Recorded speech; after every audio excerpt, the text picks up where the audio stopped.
It's strategic. I mean, companies have ops plans and sales plans, and it's like, this is the second largest line item that you're paying for. You don't have a plan other than being happy that you only got a 10% renewal. That doesn't make sense.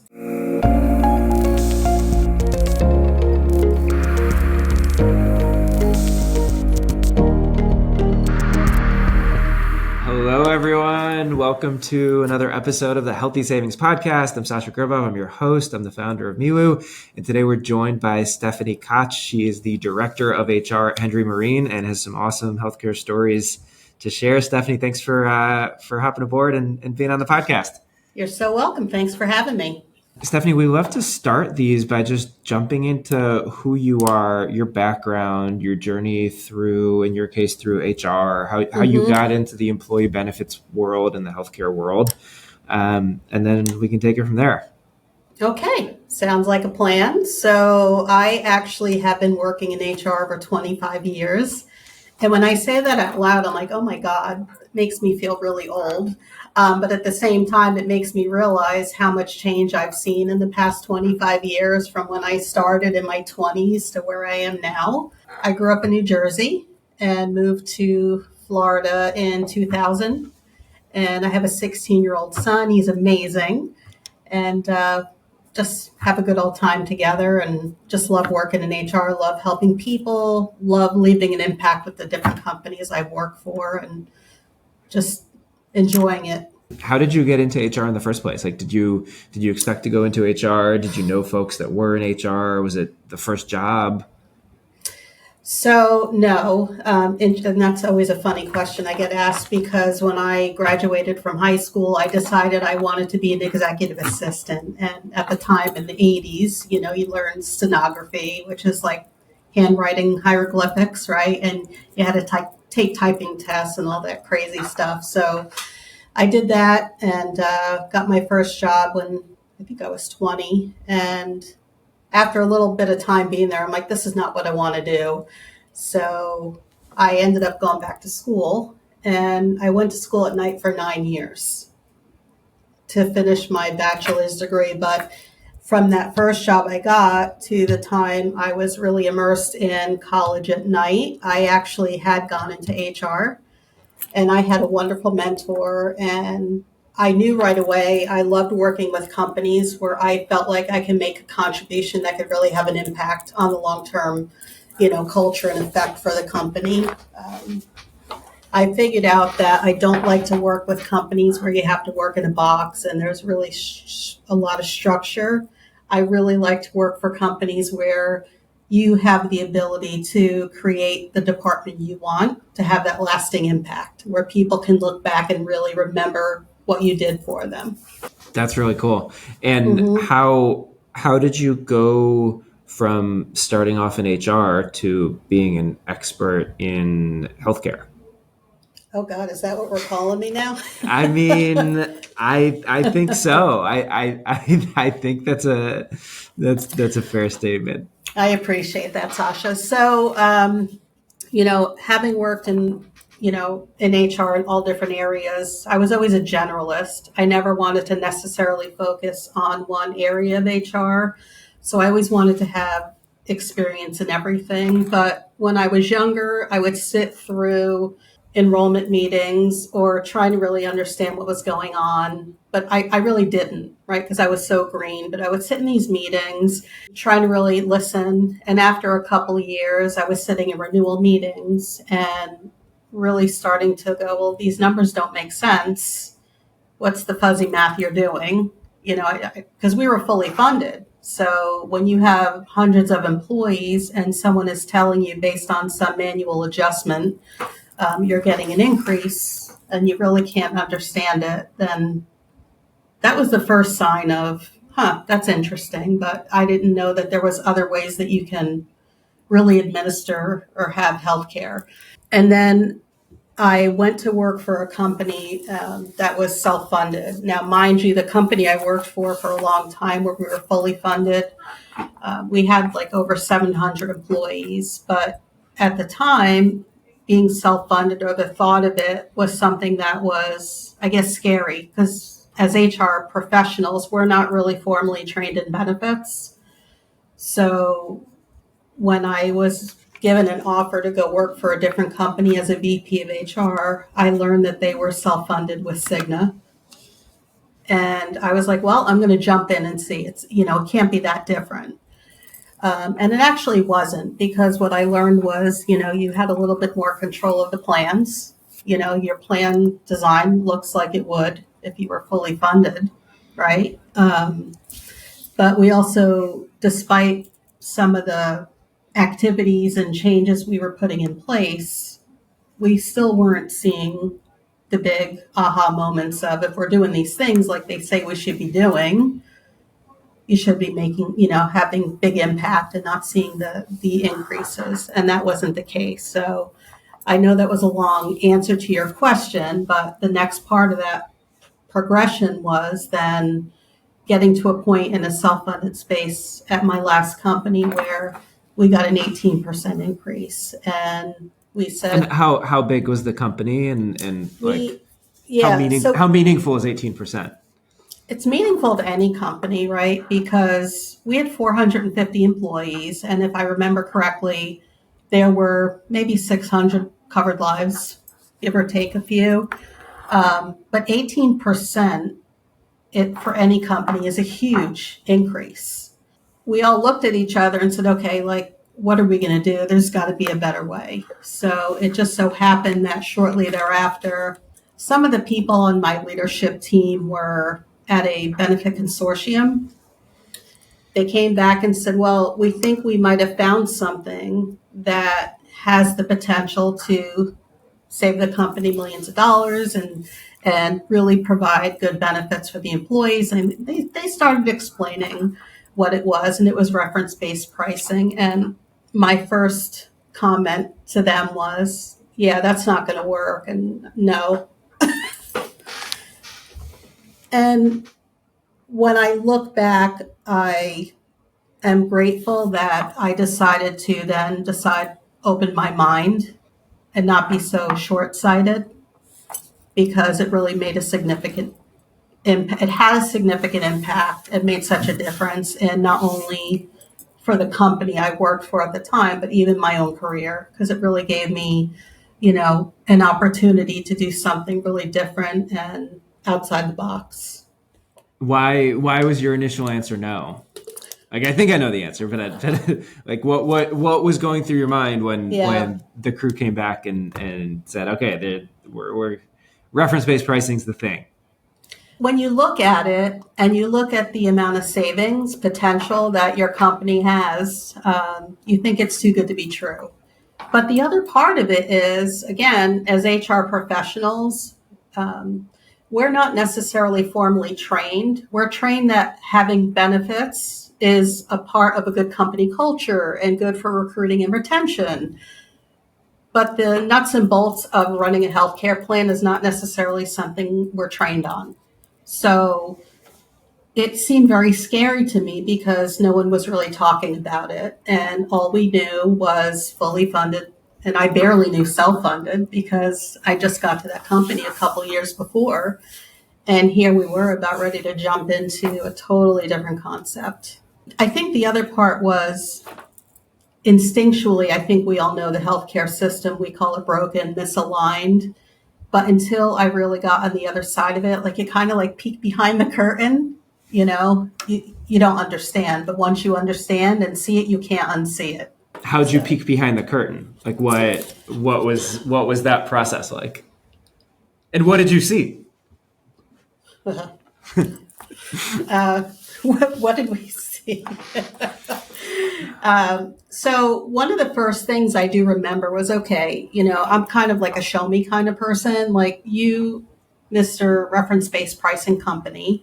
And I want to give credit to Imagine 360 because that they were GPA and ELEP at the time, but that's who we were with and who they are now. But, we said if this CT scan, because we happen to have an EOB from somebody and it was run through Cigna, we said if the EOB says this CT scan was this much, how much is it going to be on the reference-based pricing model and why? So they ran the claim through an RBP process, and sure as heck, it was significantly less. And that's when the wheels started turning. I was like, well, why is that? Well, that was when I learned that the hospitals really base pricing based on who you are, what plan you're on. There's no set pricing, there's no transparency. And then I learned how, Medicare, I learned about Medicare and how they set the specific, cost structure and the basis for the reference-based pricing and really the concept of that. And that made sense to me because if a hospital is willing to accept Medicare for 80% of the revenue, and that's a rough number, why are commercial payers paying so much more? And that's when it really started to make sense. And that's what I started understanding. And in fact, the state of Florida, where I am, we're now the number one highest commercial payer in the country. We moved from 5 to 3 and now number one. Healthcare costs for all employers or for the state, as an entity for the state's own employees? No, healthcare for employers and what we are paying as commercial payers in the state of Florida. Got it. So you learned about reference-based pricing. You started going down the path with Imagine 360. Yep. What was the process like of making the switch for the company, for employees? How did you go about that process? Something that was really important to myself and my other HR colleague, first and foremost, was how are my employees going to be supported?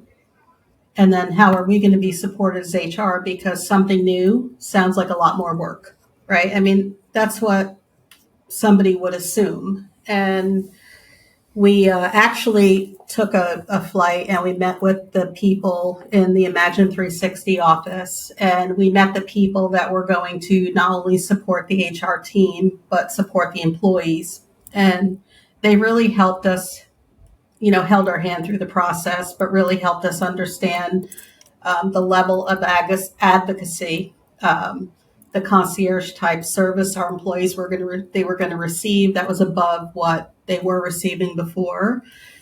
So we understood at that point there was going to be a different level of service, but even more importantly was the communication strategy and leadership being on the same page about making the change, because change management is critical in this type of transition from a traditional healthcare system to self-funded with reference-based pricing or self-funded outside of your typical BUCA model. You have to be on the same page.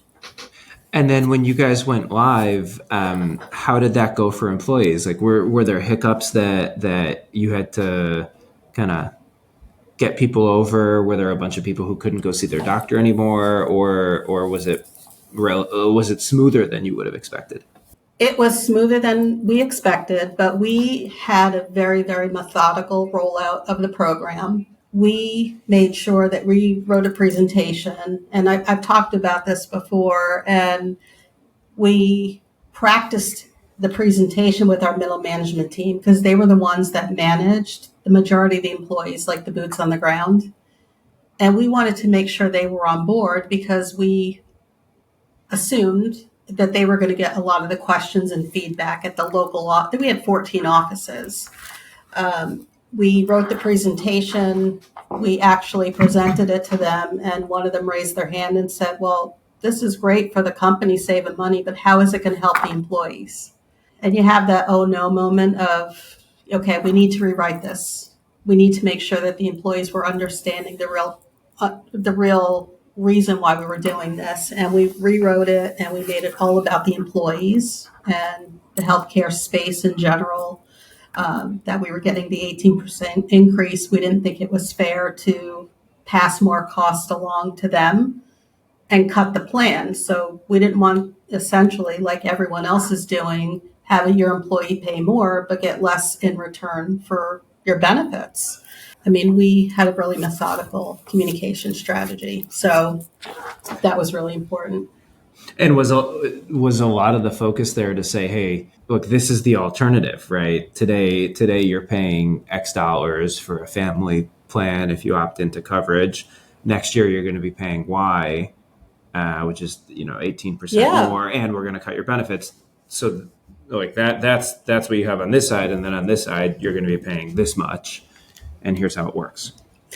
Yeah, and I don't think I answered the other part of your question about the change and whether or not our employees were able to see their doctors. And I mean, let's not kid ourselves. If you change from Cigna to Aetna, Aetna United, United to Blue, somebody's getting disrupted, Right. right? There might be a contractual thing that's going on that, may not be resolved. So your employee may not be able to see the doctor. It's a matter of teaching your employee how to be a consumer of the plan. You know, we didn't have a network so they can go to any doctor. And there were some doctors that would look at the card. I'm sorry, we don't take this insurance. Well, the person just needs to encourage the person at the desk to call the number and verify benefits. And 95% of the time, that was fine, no issue. And then on the back end, on the facility side, if an employee was going to have a procedure, we knew that there was going to be advocacy for them if they had a balance bill, got a surprise bill after the procedure that they weren't expecting. So that was a nice, add on to the plan as well. And then what were the results? Like, what did you see in year one and in subsequent years?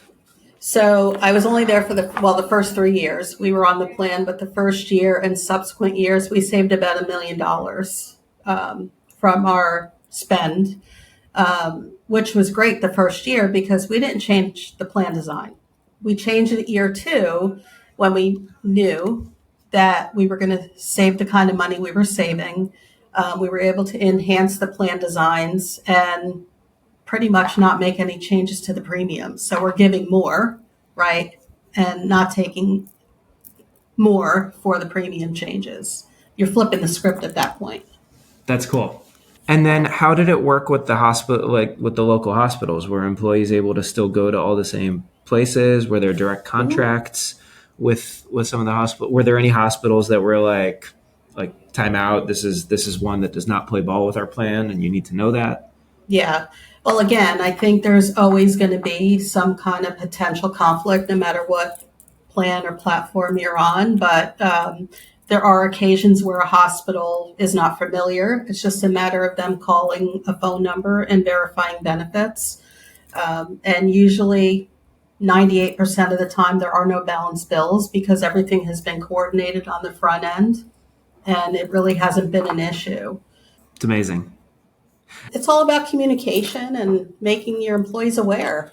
Now you're at Hendry, and what was the story there? Did you join and was the plan already self-funded? Was it already an RBP plan? Did you come in and change it? So I joined Hendry in December of 19, and they were just finishing their first year of being on an RBP plan. They were fully funded with Aetna for several years, kept seeing significant increases, decided they were going to go self-funded with Aetna, saw another major increase and said, okay, it wasn't sustainable. Like we have 300 employees now. So I don't know what the employee count was at the time, but with that kind of the increases that they were receiving, again, it's not sustainable. So that was when in January of 19, they decided to go reference-based pricing. But what was interesting was, and a lot of companies do this, and they should, and this, is you stair step, right? You're making these big changes. It's difficult to make all these changes at once. So they had reference-based pricing with a Mansion 360, but they kept the CVS Caremark PBM. But when I got there in December of 19, because everything was in place for January of 20 already, I had to ride that out. So when we were doing renewals for 21, the PBM was the first one to go. Just having had the experience knowing, to work with an outside PBM. So we got rid of CVS Caremark and brought in a different PBM and saved 30% on our pharmacy spend. So those things were now in sync and working really nicely. It's not a small number. No. How much disruption is there in changing a PBM? I've never really talked to someone about that. I would imagine there's a lot less than changing a plan, but I would say that's accurate. It's a lot less than changing a plan. Not that when you change a plan, there's a ton, but I think you're going to have five or less prescriptions that might have to be revisited and reviewed because at that point you're creating the implementation structure, you're creating your formulary list, and deciding what's on there, what's not, assuming that you agree with the PBM. But no, I think the bigger transition is making sure that if you have, like in our case, we have international pharmacy. Mhm. It's really Is that the name? connecting. Is that the name of the PBM, or is that the Mm-mm. no? No, so we have ProAct PBM, and they're a great partner with us. And part of the ProAct kind of is the quarterback, if you will, and under them is Canada RX. For the international, we have an alternate payer, an alternate pharmacy, alternate funding pharmacy, and then we have specialty. So we have different branches, and it all rolls up to ProAct, even though they're different companies, which is nice because we can aggregate all the data and see what's going on. How many years are you guys into RBP at Hendry? So it was 2019, you said. So year five now. This is our Year sixth six. year. Yeah. And looking back on it now, is it the status quo and everybody gets it? Maybe new employees don't quite, but like, is it kind of you're sailing in smooth waters? I feel like I'm trying to dodge the question, but I'm really not. It's I would love to say everything's perfect. Nothing's But ever it never perfect. is. Like no, No, there's no health plan in the country where everything's perfect. no. So it takes some work. It takes a lot of work for you as the employer to really get your employees on board, but it's continuous. It's not, it doesn't stop. You really have to remind the employees why you're doing this once in a while. And one of my favorite things is if an employee comes in and they have a question about a procedure or something, and maybe they have their EOB or maybe they don't. I love that opportunity to really educate them on what that procedure would have cost had we been on a different type of plan, and why it's important to be a good steward for themselves, and what it would have cost them out of pocket versus what it did. And what's the feedback that you hear from employees now about the health plan? Like when they talk about it, like what do they say? Yeah, a lot of them love it because they get it. They understand. And then you'll always have some that no matter, what you present, it stinks. But the alternative, the at this point is non-existent, right? Like it would have been It's 18% and 9% and 18% again and 20% Well, yeah, again. and it compounds year after year. And like we talk about, it's not sustainable. And what's even worse is knowing that how many millions of Americans don't even get the health care or the treatment that they need because they can't afford it. Yeah.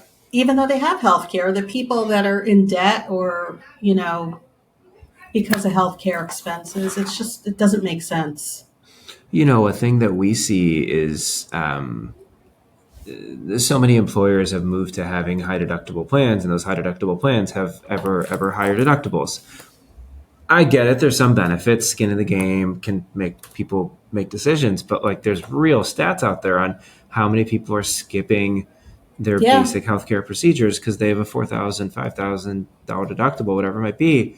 And like they're paying for everything, and they don't know that your basic checkup and your standard It's covered. screenings is covered. But the dirty secret is it's covered until you have a colonoscopy and there's a polyp, and then you get a $3,000 bill. I know.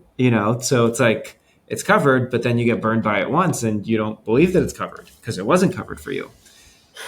And that all goes back to, the companies really having a commitment to educating their employees on being a consumer of their healthcare plan, and it Yeah. has to keep going. It's just constant. It doesn't stop.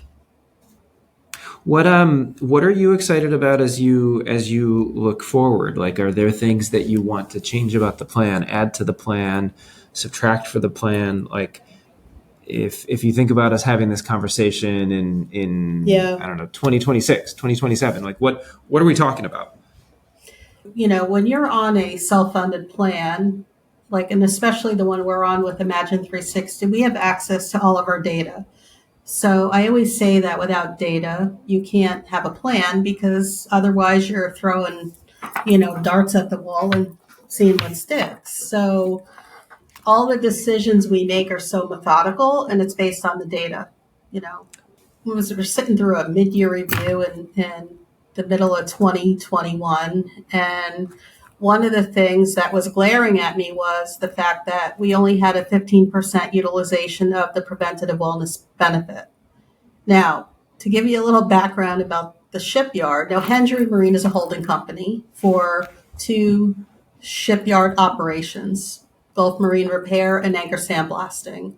We have 300 employees, 80% of them are men, late 40s, early 50s. So when you look at the preventative wellness percent, and it's 15% utilization, but of the 15%, the majority of them were the dependents. That meant our employees were not getting any of their preventative wellness screens done. And you're not talking about a wellness like walk this number of steps or do some sit-ups type of No. you're saying like literally your primary care visit Yeah. and your mammogram and your Colonoscopy, all the age appropriate things, yeah. right? Your physical, all the complete CBCs to get your blood work done, to know what's going on. But so when we saw that, we're like, oh my goodness, like my thought was we're going to have major catastrophic claims. So, or God forbid something else happens to somebody. So when we left that meeting, we're like, we need to start creating a strategy to get convenient health care for the employees where they go take care of these things. And about a month later, I was at a conference and I actually walked into Walk On Clinic.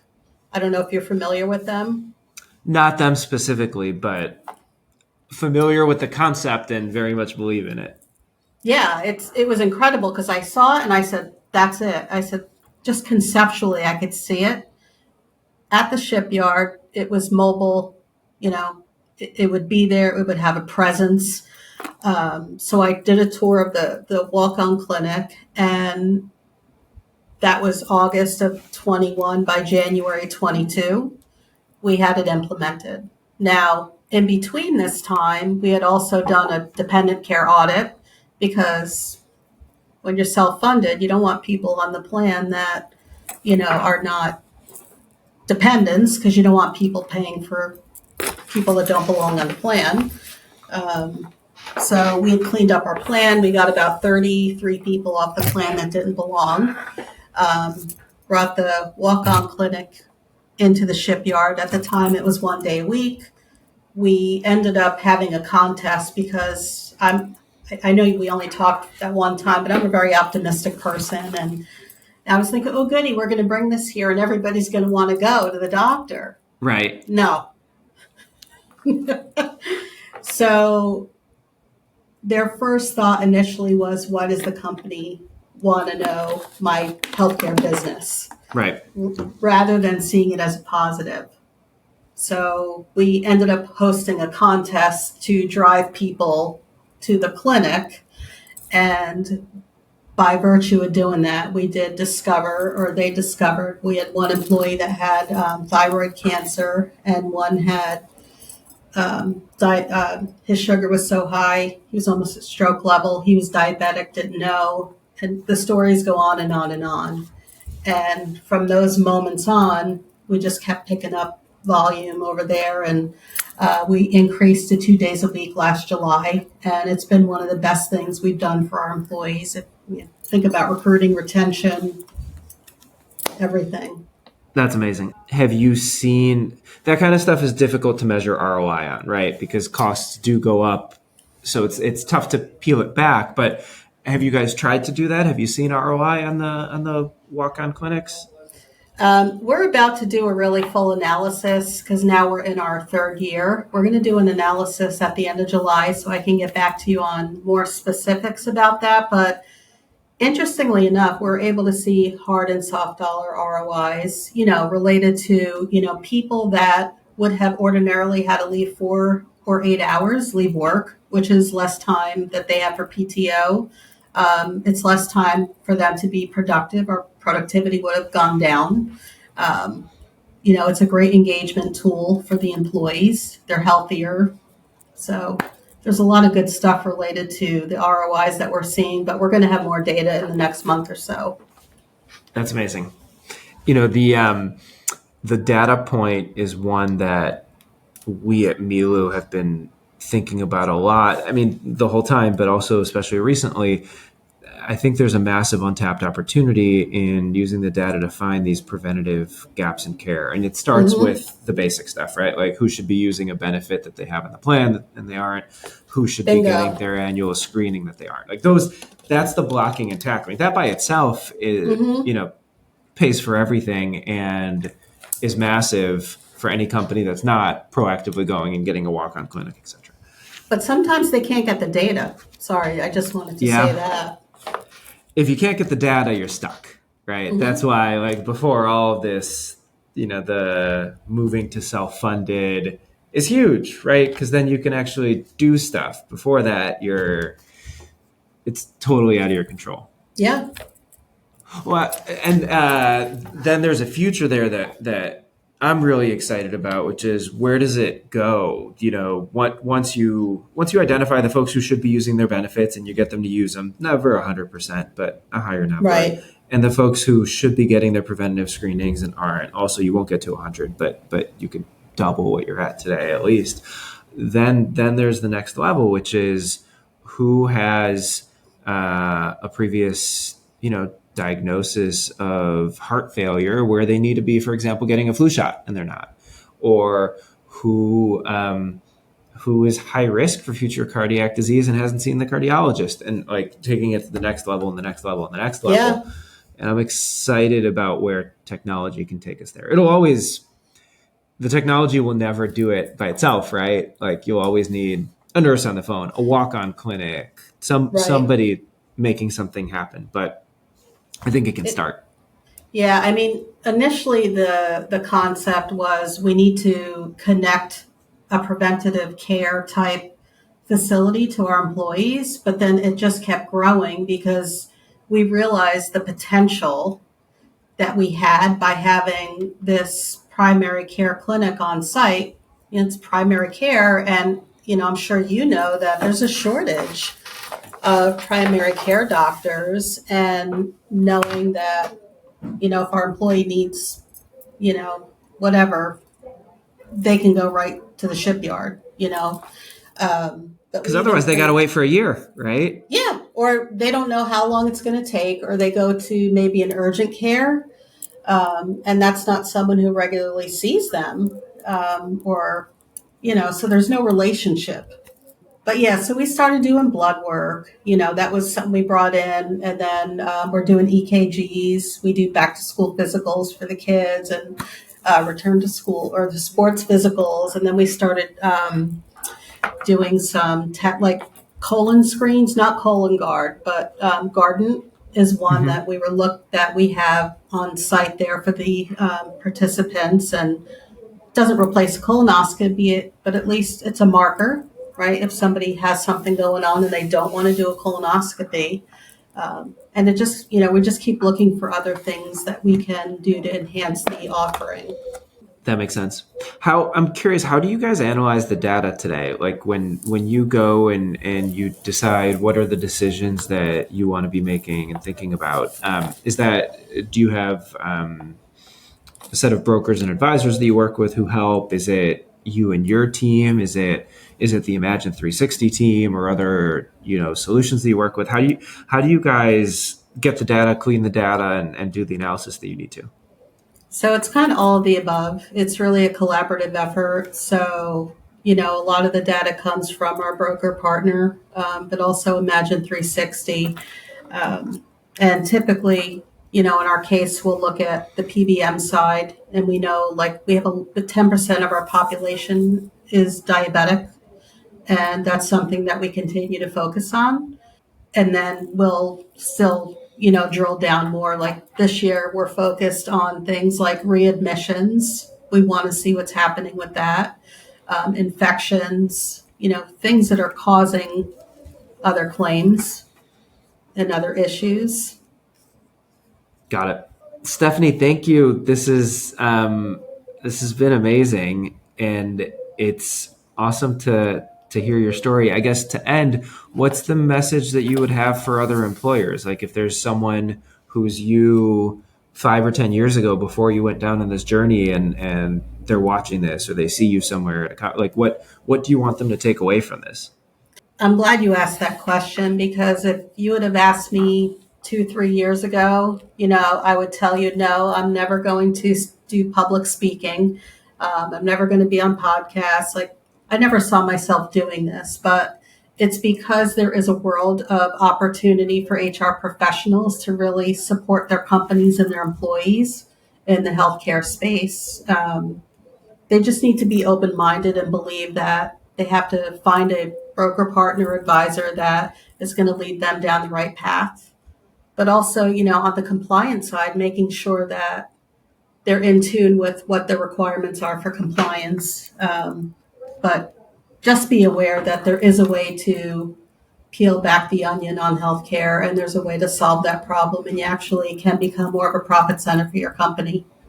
Rather than continuing to be a cost center, you can help contribute to the bottom line by making this more of a strategic plan than just something you do every year as a routine.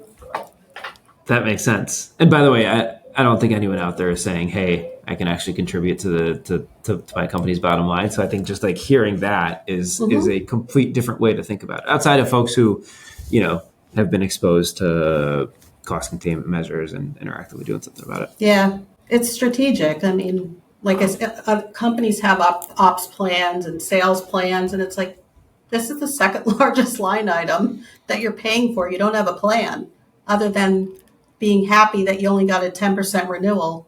That doesn't make sense. Well, Stephanie, thanks for being on the podcast. This has been wonderful, and we appreciate your time. Thank you for having me. I appreciate it. Thanks for listening to Healthy Savings by Milu Health. If you would like more information about any of the topics you have heard today, we would love for you to get in contact with us. Find us on the web at miluhealth.com.